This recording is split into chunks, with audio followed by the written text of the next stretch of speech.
Alexandria Ocasio-Cortez just told a budget committee hearing that she fights oligarchy every single day, exactly 6 hours after stepping off a $15,000 an hour private jet, completely unaware that Vice President JD Vance was waiting to dismantle her career using nothing but her own campaign receipts. She didn't know the vice president had spent the weekend reading her FEC filings. All of them, line by line, hotel by hotel, sushi dinner by sushi dinner, the way he used to read VC balance sheets in Silicon Valley, following every dollar until it stopped moving. When she finished her attack on billionaire-funded politicians, Vance didn't argue. He opened a manila folder, thin, no labels, no theater, and read a number out loud, $53,500. Then he asked, "Do you know how many $27 donations that is? Representative, you are about to watch the vice president dismantle a $53,000 luxury hotel bill using nothing but a congresswoman's own campaign filings and elementary school math." The 28th of May 2025. Room 608 of the Dirksen Senate Office Building. The Senate Budget Committee had convened a hearing on campaign finance transparency in the social media age. The kind of hearing title that sounds like a graduate seminar, but was really an excuse to get the most famous small-dollar fundraiser in American politics on camera. Alexandria Ocasio-Cortez had been invited as an expert witness, not as a member of the committee. She was House, not Senate. But as a pioneer, she had raised more money in $27 increments than any congressional candidate in history. She had turned Instagram stories into fundraising engines. She had made chip in $27 for the movement a cultural phrase. The committee wanted to hear how she did it. Vice President JD Vance presided from the chair. A constitutional formality, he was expected to sit, gavel, and stay out of the way. AOC arrived the way AOC always arrived. Not walking into a room, but occupying it. The way a color occupies a canvas. Red lipstick, white blazer, the posture of a woman who had been performing for cameras since before most of the senators on the committee had figured out how to unmute themselves on Zoom. She sat at the witness table, adjusted her microphone, not because it needed adjusting, but because adjusting a microphone is the political equivalent of a boxer touching gloves. She looked at the committee, she looked at the gallery, then she looked up at the presiding officer's chair where Vance sat with a manila folder on the desk in front of him, and she decided, in a calculation that took approximately 2 seconds and would cost her approximately 2 years of credibility, to go off script. "Mr. Vice President," she said, like a dare. "Before I discuss small-dollar fundraising, I'd like to address the elephant in the room. Or rather, the oligarch in the chair." The committee room shifted. Budget hearings don't usually start with a House member attacking the presiding officer. Budget hearings usually start with opening statements that could be used as sleep aids. "You sit in that chair because a tech billionaire, Peter Thiel, decided you'd be useful," she said. "You're not here because of small-dollar donors. You're not here because the people of Ohio believed in some grassroots movement. You're here because one man wrote a check. One man picked you out of a venture capital office and said, 'This one will do.' So, before this committee lectures anyone on campaign finance transparency," she paused, looked directly at the C-SPAN camera, timing the beat the way she timed every beat, because Ocasio-Cortez didn't speak so much as perform, and every performance needed a breath before the punchline. Maybe start with the man in the chair. She wasn't finished. She was never finished after one attack. The AOC method was volume 3 punches where one would do, because the audience at home only catches the clip. And more punches means more clips. You want to talk about oligarchy? You are the oligarchy. You went from writing about poverty to serving the richest administration in American history. You don't fight oligarchy. You married into it. You took Thiel's money. You took Trump's ticket, and you sold the poverty story to the highest bidder.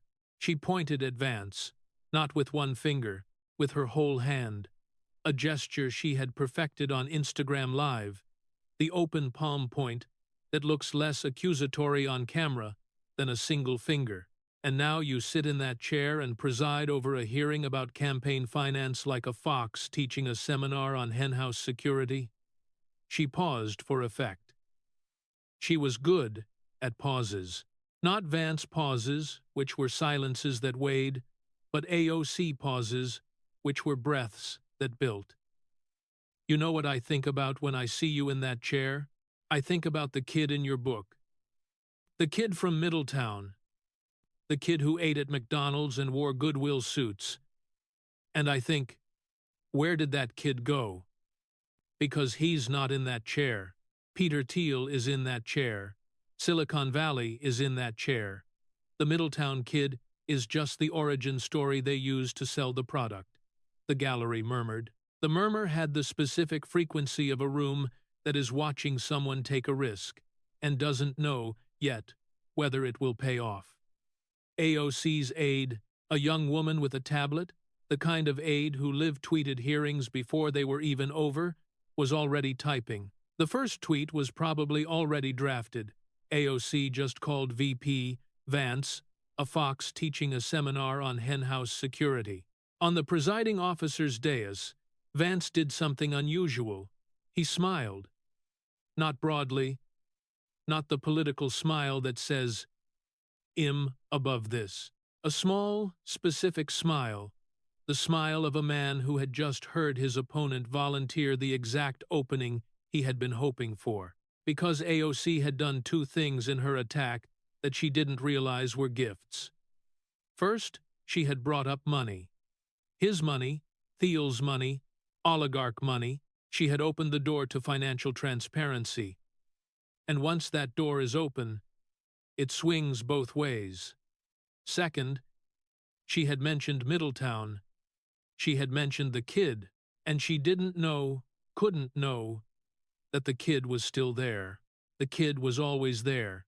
The kid with the McDonald's water cup and the Goodwill suit, and the mother on the bathroom floor. The kid didn't leave. The kid just learned to read balance sheets. He waited until she was finished. He waited 3 seconds after that.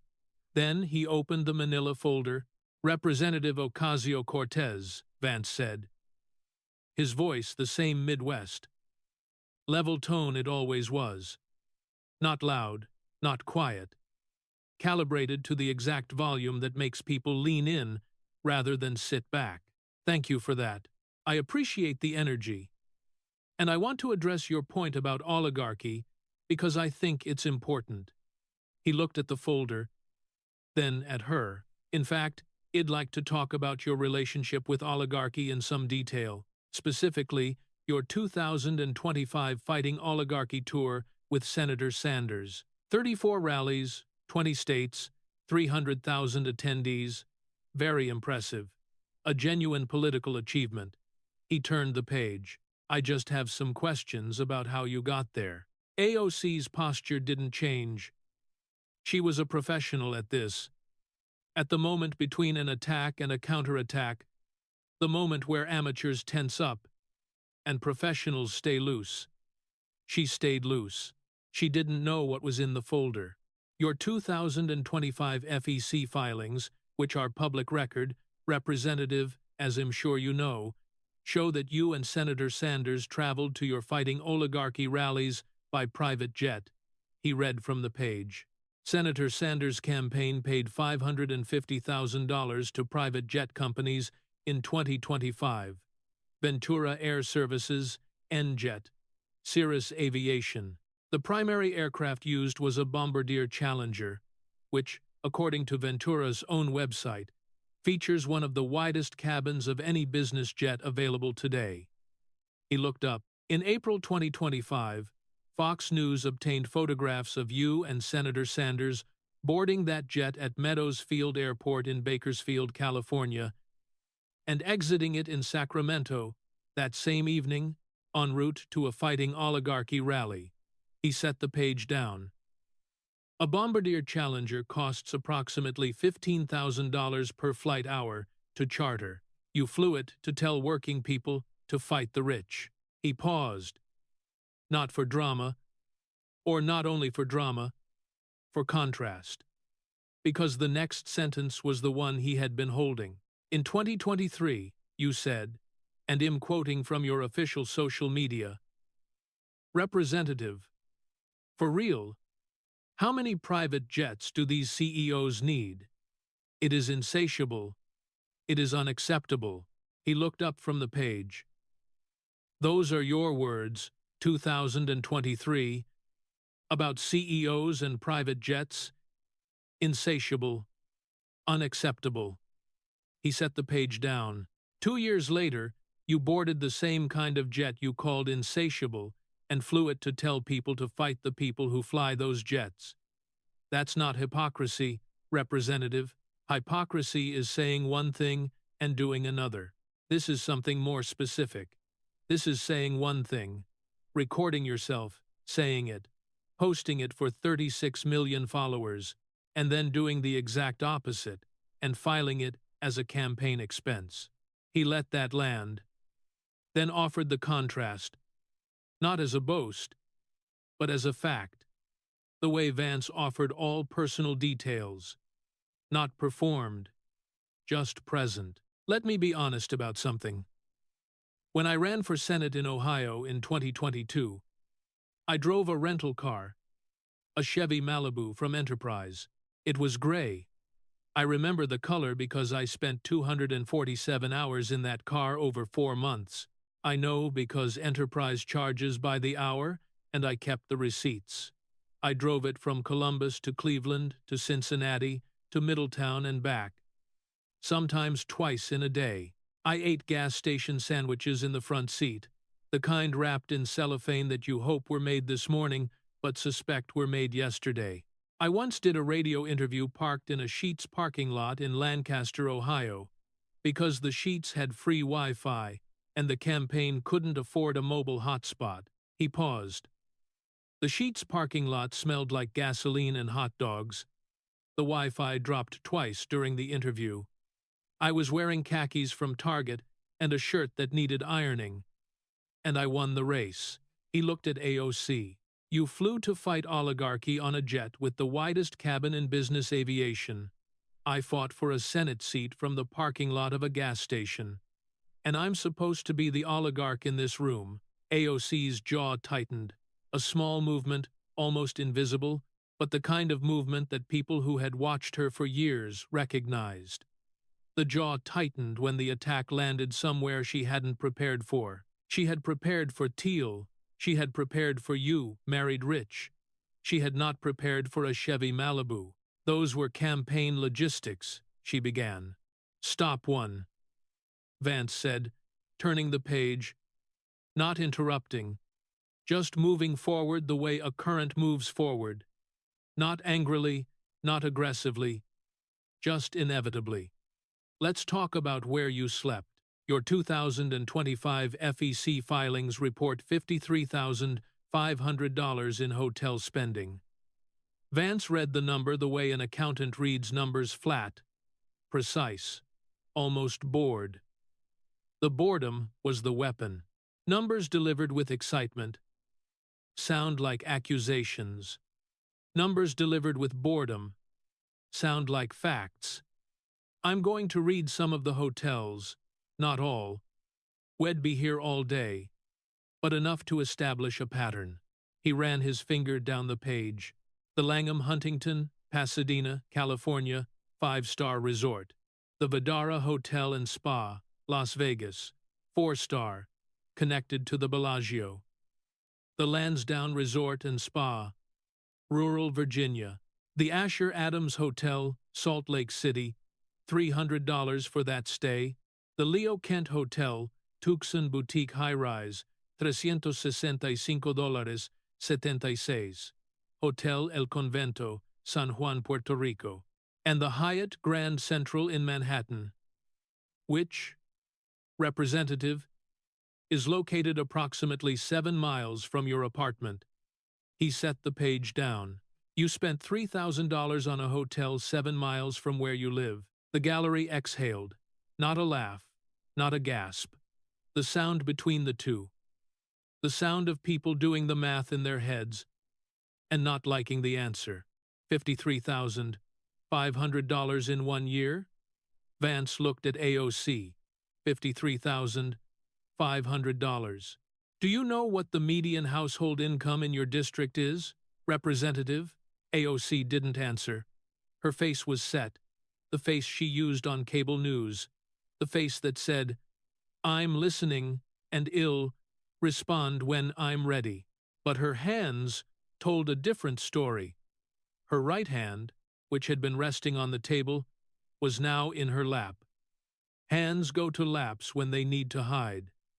I looked it up. The median household income in New York's 14th congressional district is approximately $52,000. Your hotel bill for 1 year? Just hotels, not flights, not meals, just the places you slept? Was $1,500 more than what your average constituent makes in an entire year. He let the number sit. $53,500 versus $52,000. The gap was $1,500. The gap was nothing, and the gap was everything. Your constituents work 50 weeks a year. 50 weeks of subway rides and double shifts and missed dinners and alarm clocks at 500 a.m. 50 weeks, and at the end of those 50 weeks, they've earned $1,500 less than you spent on hotels while telling them to fight the oligarchy. AOC leaned forward. Campaign travel is a legitimate expense. Vance finished nodding. You're right. It is. And the Langham Huntington is a legitimate hotel. It's also a 5-star resort with a Japanese garden and a spa menu that costs more than a day's wages for a home health aide in the Bronx. He turned the page. Let's talk about what you ate. Let me be honest about something. The committee room was learning the rhythm. Every "let me be honest about something" meant the blade was coming out. The committee members, Republican and Democrat, had stopped checking phones. The aides had stopped typing. The room had the specific silence of people who are watching someone build a case the way a mason builds a wall, brick by brick, level by level, no wasted motion. When I was 17, my idea of eating out was the McDonald's dollar menu. Not because I liked it, because $3 was the budget. Vance's voice didn't change, didn't soften into pity, didn't harden into anger. Just stated the way you state a fact about the weather. I would sit in a booth at the McDonald's on Verity Parkway in Middletown with a McChicken and a water cup. Water cups are free. That mattered. And I would look at the menu above the counter, the pictures of the Big Macs and the Quarter Pounders with cheese lit up like stained glass, and I would think, maybe someday. He looked at AOC. Your 2025 FEC filings show expenditures at a sushi restaurant in New York City, with a $150 1-4-course tasting menu, a seafood restaurant on the Las Vegas Strip, a restaurant in San Juan where the cocktails exceed $20 each. In Puerto Rico alone, between June and September 2025, your campaign spent $10,743.13 on meals and catering. He set the page down. Do you know what $150 buys in your district? Representative? Groceries for 2 weeks for a family, 2 weeks of rice and beans and chicken and whatever fruit is on sale, 2 weeks of packing lunches because school lunch costs money too. 2 weeks, he tapped the folder. You spent it on 14 courses of sushi and then went to a rally and told your constituents that the rich are squeezing them. You're right. The rich are squeezing them. You're just leaving out the part where you ate 14 courses on their $27. AOC's mouth opened, the beginning of a sentence. Those are standard campaign. But the sentence stopped. Not because Vance cut her off, because she heard it. She heard how standard campaign expenditure would sound after a 17-year-old's McDonald's water cup. She heard the clip that would be made her voice saying standard campaign expenditure spliced against his voice saying water cups are free. And that mattered. And she closed her mouth. The sentence died at standard campaign. It was the first sentence she had killed in this hearing. It would not be the last. Vance turned the page. The folder was getting thinner, not because it had started thick, but because each page removed was a layer removed, and each layer brought the committee room closer to whatever was underneath. August 2025, San Juan, Puerto Rico.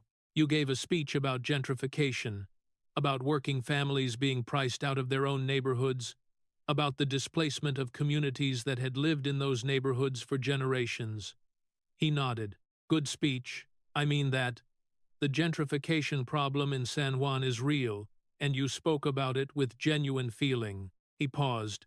The praise was the setup. The committee room knew it by now. The same week, the same trip. You were photographed in a VIP luxury suite at a Bad Bunny concert at the Coliseo de Puerto Rico, dancing in box seats. The campaign FEC filing shows $23,712.62 in venue rental charges at the same arena. Two separate payments, $16,725 on June 24th and $6,987.62 on August 25th. He looked at AOC. You told the people of San Juan that they're being squeezed out of their neighborhoods. Then you danced in a VIP suite at a concert arena where your campaign had spent $23,000 in the same city in the same week. Vance shook his head. Not dramatically, the slow, almost sad headshake that was his signature. The headshake of a man who wasn't angry at the hypocrisy, but puzzled by it, the way an engineer is puzzled by a bridge that shouldn't have collapsed. Additionally, your campaign paid $9,440 to the Hotel Palacio Provincial in San Juan. The total Puerto Rico spending for that quarter, 1 quarter, 3 months, was approximately $50,000. $50,000 in a place where you were telling people that the rich were taking their homes. He paused, looked at his hands, then back at AOC. Let me tell you what gentrification looks like from the inside. Representative, because I've seen it. Not in San Juan. In Middletown. When the steel mills closed, the houses went cheap. And when the houses went cheap, the developers came. Not the big developers. The small ones, the ones who buy a block of houses for $30,000 each and flip them for $120,000 and price out. The families who'd lived there for 3 generations. I watched it happen on my grandmother's street. Mamaws, neighbors, people who'd barbecued with her, who'd watched me grow up, who'd called the police the times my mother's boyfriends got loud. They got priced out. One by one, like teeth falling out of a smile. He looked at AOC. I know what gentrification feels like. It feels like watching your neighborhood become someone else's investment property. And I would never give a speech about that pain and then go dance in a VIP suite in the same city in the same week. Because the people you were speaking for, they can't afford the VIP suite. They can't afford the regular seats. Some of them can't afford the bus to the arena. And you danced. He leaned back. That's not fighting for the working class, representative. That's visiting the working class between concert tickets. AOC's aide was no longer typing. The tablet sat dark on her lap. In Washington, a dark tablet during a hearing is a white flag. It means the aide has decided that nothing happening in this room should be live tweeted, because everything happening in this room is going to end up in an opposition research file. AOC herself had shifted in her chair. Not dramatically, but her weight was different. She had started the hearing leaning forward, the posture of attack. Now she was leaning back. The posture had changed the way a tide changes.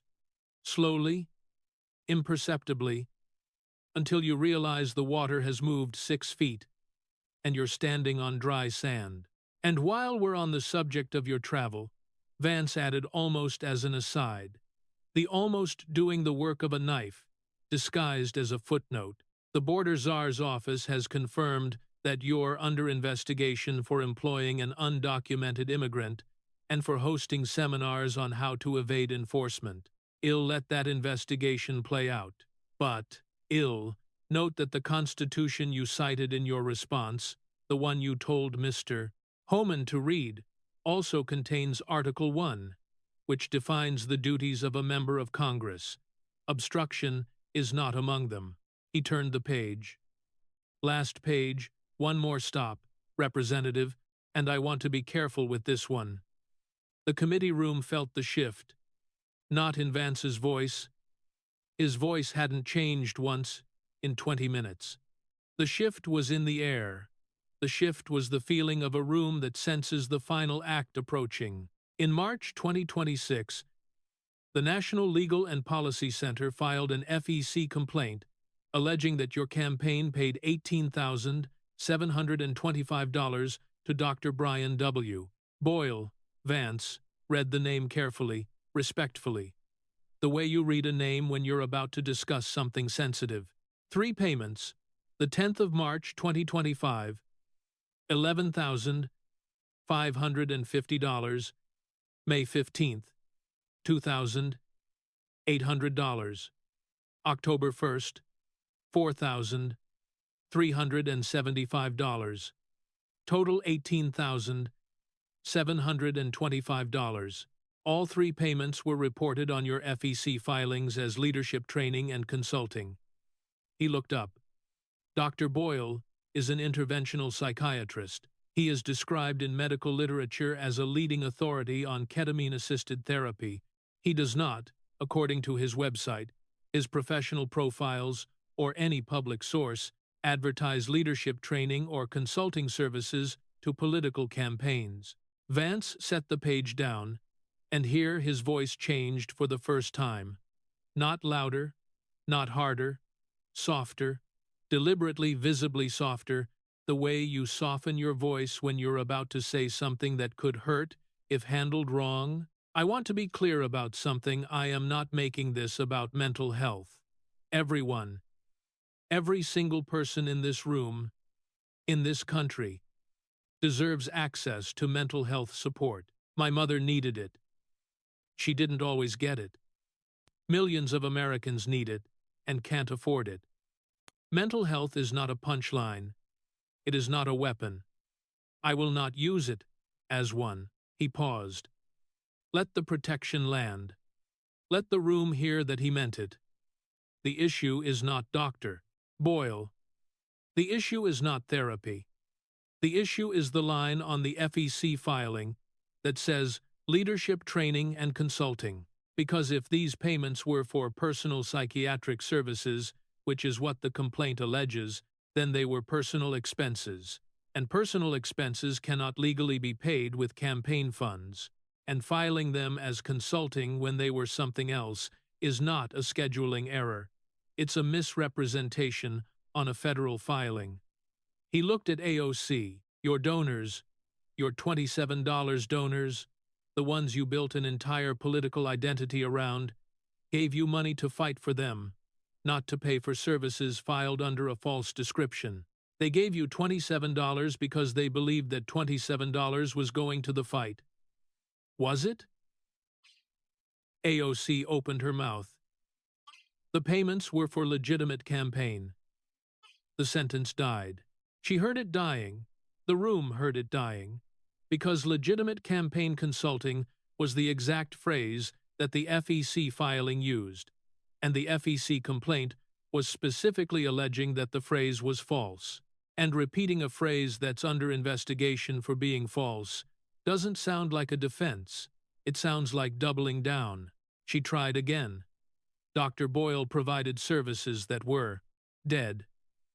because finishing that sentence meant either confirming the services were psychiatric, proving the FEC filing was mislabeled, or claiming they were consulting, which Dr. Boyle's own professional profile contradicted. She tried a third time. I've been fully cooperative with, and this one she stopped herself, because cooperative with the investigation is the phrase people use when they've already hired a lawyer. 3 sentences, 3 deaths. The AOC rapid fire, the machine gun delivery that dominated cable news panels and Twitter threads and Instagram stories, the verbal velocity that overwhelmed opponents by sheer volume, had jammed. Not because Vance had silenced her, because the math had silenced her. Her own numbers, her own filings, her own receipts. Vance closed the folder, set it aside, folded his hands on the desk, the way he folded them when the data was done, and the person was about to speak. Representative, I have one question. The committee room recognized the phrase from prior hearings. One question from Vance was never actually one question. It was a question that contained every other question, the way a seed contains a tree. Your 2025 FEC filings show the following. He didn't read from the folder. The folder was closed. Had memorized it. The numbers came from memory. The way a man who'd spent years in venture capital memorizes numbers. Not by effort, by habit. $53,500 in luxury and boutique hotels. $18,725 to a psychiatrist filed as consulting. Your estimated share of private jet costs with Senator Sanders conservatively calculated at $80,000 based on per-seat allocation across shared flights. Approximately $50,000 in Puerto Rico, across 1/4 hotels, meals, venue rentals. That's roughly $200,000 in lifestyle spending in a single year, filed as campaign expenses. He paused. The number sat in the room, $200,000, and the room sat with it. Your average small dollar donor gives $27. He looked at AOC. How many $27 donations does it take to pay for one night at the Langham Huntington in Pasadena? Silence. 1 second, 2 seconds, 3. AOC didn't move. Her face was the cable news face, composed, ready, the face of a woman who had an answer for everything, but she didn't have an answer for arithmetic. You can't spin arithmetic. You can't Instagram arithmetic. Arithmetic doesn't care how many followers you have. 4 seconds? 5? 6? The committee room counted the way people always count. Vance silences, not with watches, with heartbeats. Each second a heartbeat longer than the last. 7, 8. AOC's right hand moved to her water glass, not to drink, to hold. The glass became an anchor, a thing to touch that wasn't a question she couldn't answer. Her fingers wrapped around the glass the way a person grips a railing when the floor shifts, not because the railing helps, but because holding something is better than holding nothing. 9, 10. Her AIDS tablet was still dark. The tablet had been dark since Puerto Rico. In the gallery, a reporter from the Hill was counting the seconds on her phone's stopwatch. She would later tweet the exact count, 10.3 seconds. Longest silence I've ever timed in a congressional hearing. Vance nodded. I'll do the math for you. His voice was quiet. Not mocking, not triumphant, quiet the way a teacher is quiet. When a student can't answer, and the teacher knows that embarrassment teaches more than repetition. One night at the Langham Huntington costs approximately $4,000 based on your campaign's filing. At $27 per donation, that's 148 donors, 148 working Americans, 148 people who opened their phones, went to Act Blue, typed in their credit card numbers, Numbers they know by heart because they typed them for rent and groceries and electric bills and school pictures and gave $27 because they believed it was going to the fight. He let 148 sit in the room. 148 people. One night, one hotel, for a woman who tells those same 148 people to fight the oligarchy. The little guy is the $27 donor. Representative. Vance's voice was almost a whisper now. The kind of whisper that microphones amplify into something louder than shouting. And you spent their $27 on a hotel they can't afford to visit. AOC sat at the witness table, still. The stillness was new. She was not a still person. She was a person of motion, of gesture, of rapid-fire speech and Instagram stories and clapbacks and viral moments.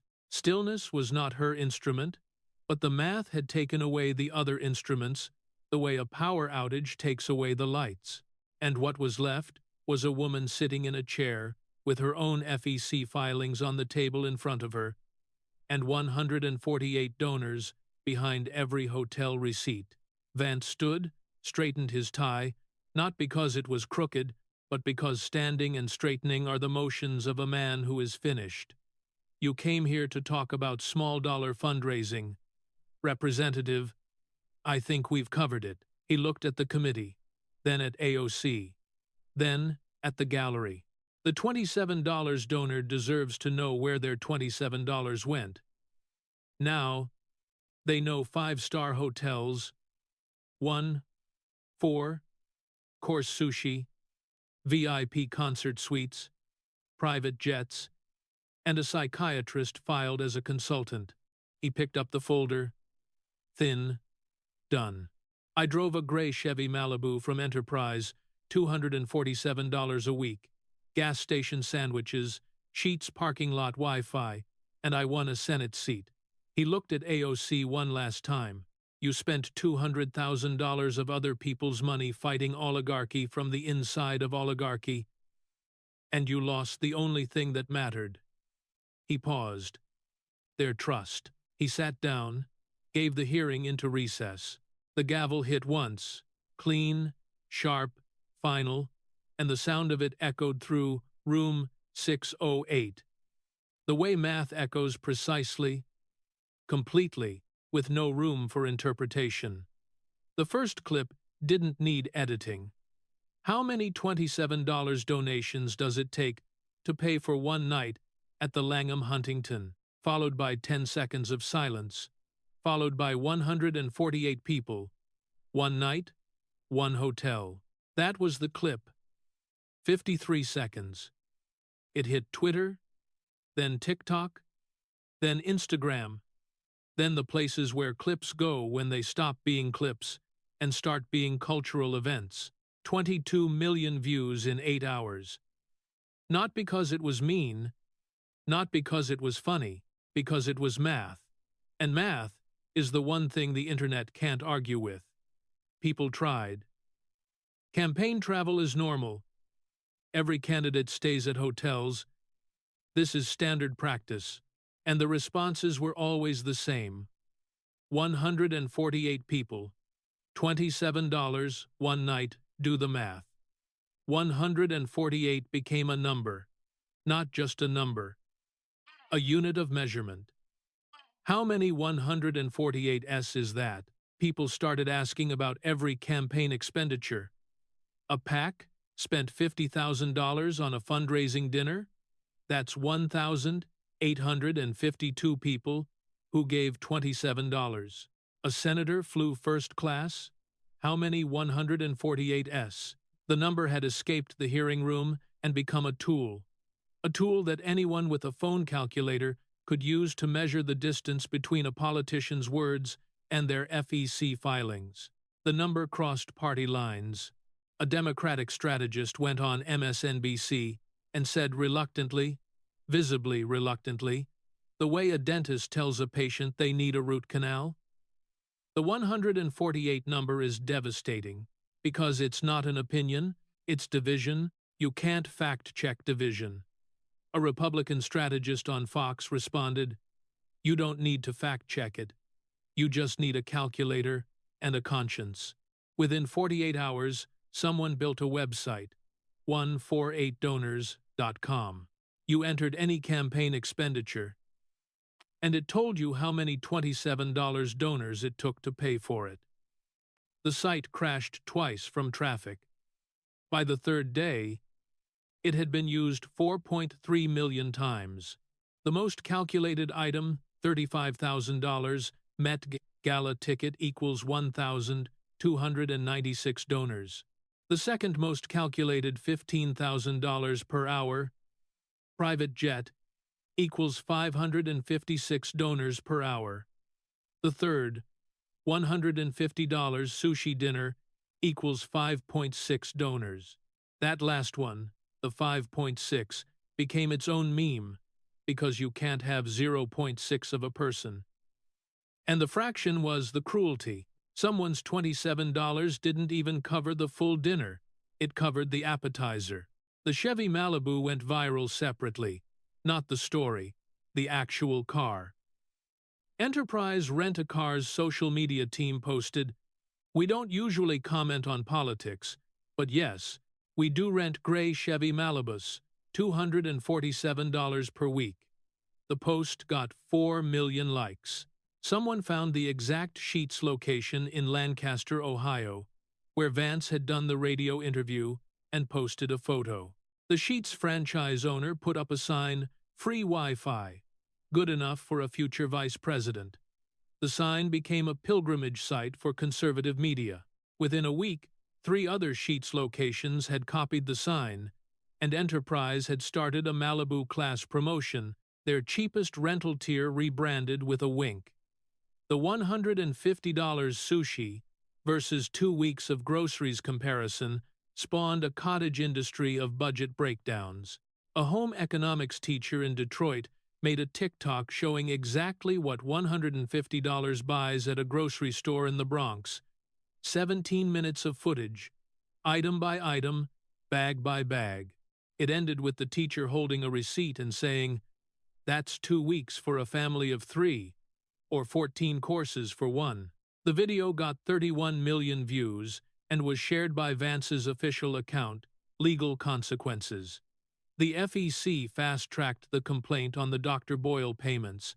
AOC's campaign retained outside legal counsel separate from their regular campaign attorney, which, in Washington, is the equivalent of a patient getting a second opinion after the first doctor says, "We need to talk." The Ethics Committee, which had closed its Met Gala investigation in July 2025 after AOC paid $2,733 in restitution, announced a preliminary review of the new spending patterns. Not a formal investigation, preliminary, but in Washington, preliminary review is the first footstep on a staircase that only goes down. The Fighting Oligarchy Tour spending became a formal subject of a Government Accountability Office request filed by 2 Republican senators, and notably, 1 independent, asking for a comprehensive review of campaign travel expenditures that exceed 200% of federal per diem rates.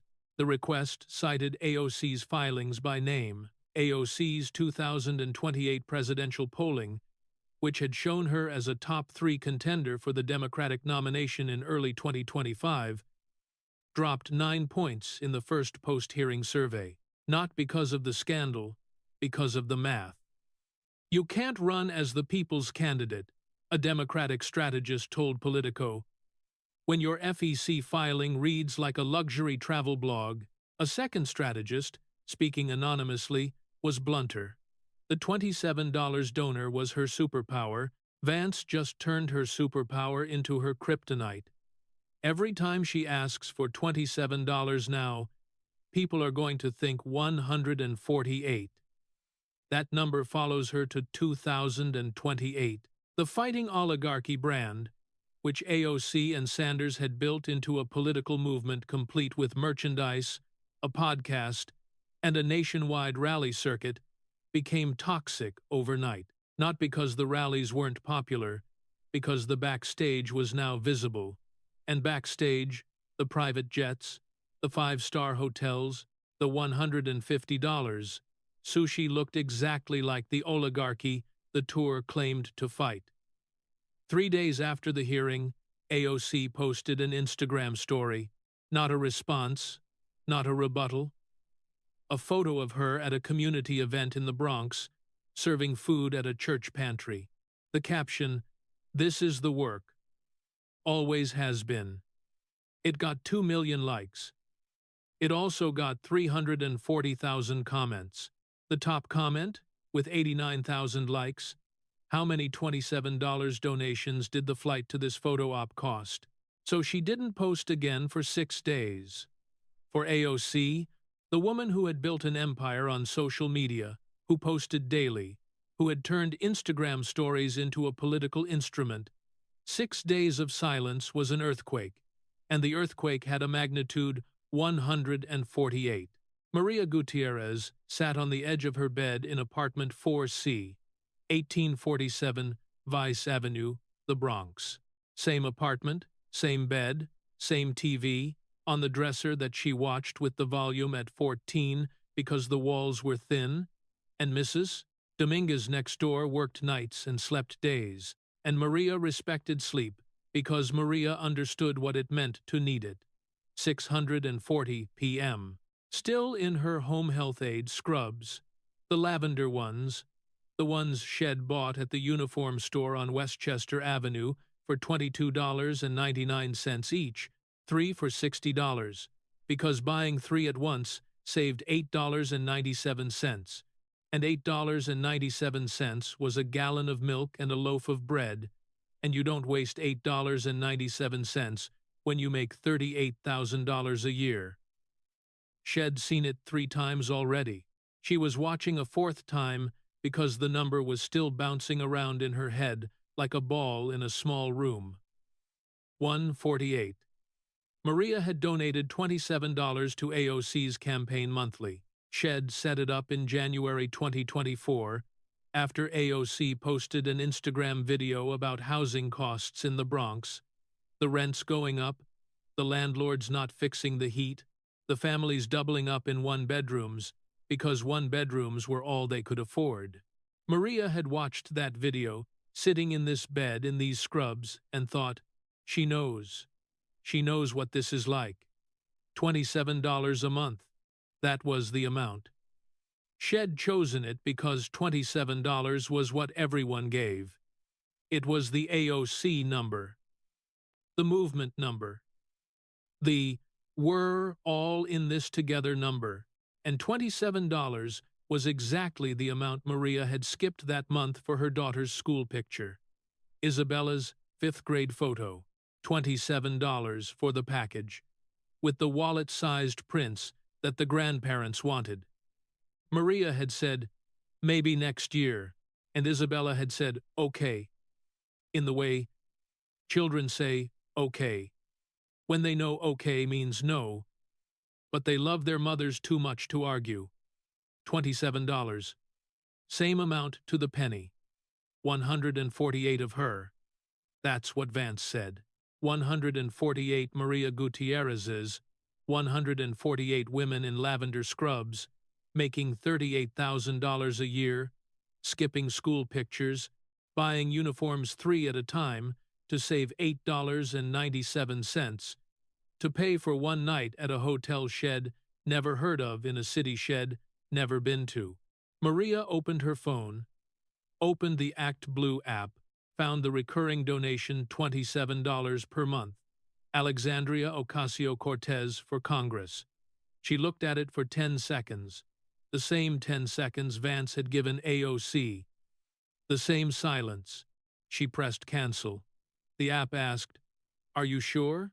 And Maria, who was sure about very few things in life, not sure about the rent, not sure about the heat, not sure about Isabella's school, not sure about anything except that she loved her daughter, and she worked hard, and $27 was $27. Maria was sure about this. If she wants to fight oligarchy, Maria said to the empty apartment, to the thin walls, to Mrs. Dominguez sleeping on the other side.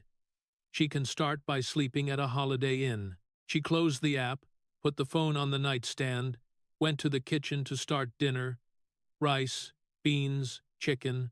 Same dinner cooked Sunday, portioned for the week. The dinner of a woman who knew exactly what $27 meant, because $27 was the difference between a school picture and a political donation, and she had chosen the donation, and the donation had bought 1/148th of a hotel room she would never see. Next month, $27 would buy Isabella's picture. Ronnie Castillo sat in his Honda Civic outside Terminal B at LaGuardia Airport, waiting for the next ride to ping. 9:17 p.m. had been driving since 11 a.m., 10 hours. His back hurt.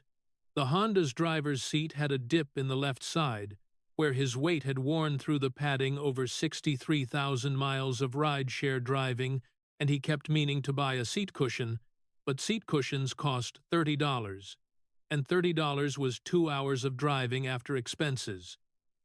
And 2 hours of driving was 2 hours he could be sleeping, so the seat cushion stayed on the Amazon wish list, where things go to die. His phone was propped against the dashboard.